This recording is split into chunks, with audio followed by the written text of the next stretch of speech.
Russell Wilson, like as a Cardinals fan, it's nice to think that it was not the plan for Seattle to go and get shut out for the first time in the Russell Wilson era, right?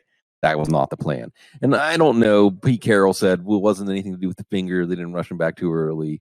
Hey, Aaron Rodgers missed some throws. It was cold.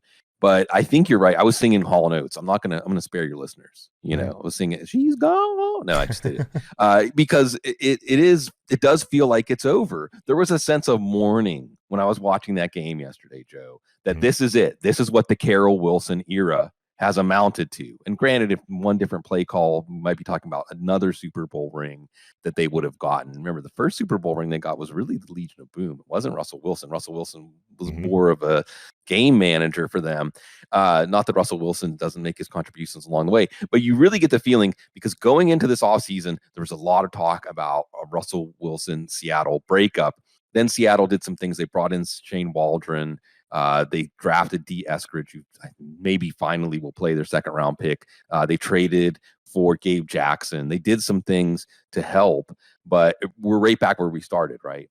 We're right back at the point where Russell Wilson will probably be on a new team next year. Aaron Rodgers will probably be on a new team next year. And this is the culmination of the Seattle Russell Wilson, Pete Carroll era. And Pete Carroll is, if he's not the oldest head coach, I think it's either him or Bruce Arians. So, and this is also one of the teams that doesn't have ownership right now, right? You have like Seattle, Denver. You have some teams that don't really have somebody steering the ship right now. And that's not a great thing for Seattle with so much transition coming up. So I think you're asking the right question. And then for fantasy, we just have to wonder how much is this a ghost ship at this point? They do get the Cardinals this week. You have some matchups against Washington, against Houston, against Detroit in week 17, the new fantasy football championship week, that you want to believe in Russell Wilson, but we've also seen the second half fade.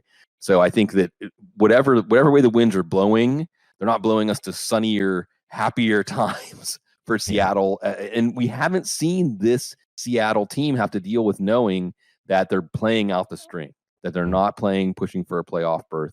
And I think we could definitely see this team start to come unravel down the stretch. Do you see any comparisons here, Sig, to even just like the McCarthy-Rodgers era, where you just wish that like there should have been more, right? Like there was times where like this team just couldn't get over the hump. Like I feel that way about Wilson, like even as a Cardinals fan, like this Seattle team, so many years, dominant defense, Russell Wilson on a really low dollar contract, like the pieces like were absolutely perfect. Yet, like the Super Bowls, they just weren't there. When it comes down to it, the Super Bowls weren't there. So it's kind of a bummer in some ways. Not for me, but for most people, I'm sure. It is a bummer. And I actually made that comparison on our show last night, Joe, to Rodgers and McCarthy, in that sense that you feel like there should have been more.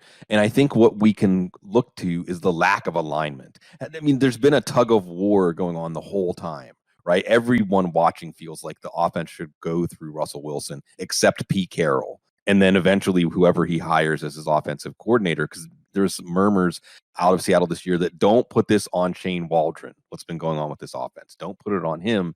He may not have as much influence as they led us to believe he was going to have. So I think what you have is what happens whenever you have big forces in the organization pulling in different directions. And I think you had the same thing going on in Green Bay with McCarthy. And what you have now in Dallas is a team under McCarthy that is clicking. It's balanced on offense. It's got a balanced offense and defense.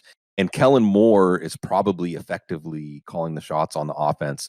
And Mike McCarthy was brought in to bring in good football people, to bring in a good staff. And he's smart enough now, I think, to just step out of the way and embraces being a figurehead, even though at times you still see, if the game is close, that questionable game management decision-making that undercut so many times, including that match. Seattle and Green Bay play, of course, we have to think about that NFC Championship game, Brandon Bostic, et cetera, et cetera, et cetera. So in some ways, these two fates are tied together. But it did feel like the end of an era watching that game. And we'll see what Green Bay has. Maybe Matt LaFleur will have the last laugh as that balanced offense. A.J. Dillon, now that matches up with December football. Yeah. So just in time, they are balanced. Their defense is coming around. So it still feels like after next week's games, Joe, we're gonna have a whole new set of narratives to chew on. That's why it's fun to dig deeper into a couple of these too, because we just saw Geno Smith kind of keep this team competitive for a little while, and then Russ comes back. I guess that's the thing. Maybe they rushed him back a little bit, Sid, because he didn't look right. Like that finger injury, like everyone's talking about, like this game could be a shootout, all those things, and then like the narrative that we all kind of gets brushed under the rug is like maybe a finger injury for a quarterback is like an issue, right? So like maybe we should have seen this coming a little bit, right? Absolutely, and also because in this matchup they played 8 times in the Wilson and Rodgers era. 4 times Green Bay had won, 4 times Seattle had won, and they were all wins by the home team. So this has not been a place, Lambeau Field has never been a place that Russell Wilson has found his glory. And you add that to coming cold off of the bench for a month. Absolutely, this is one where Seattle, I think the more Pete Carroll insists it wasn't the finger, the more I believe it was the finger.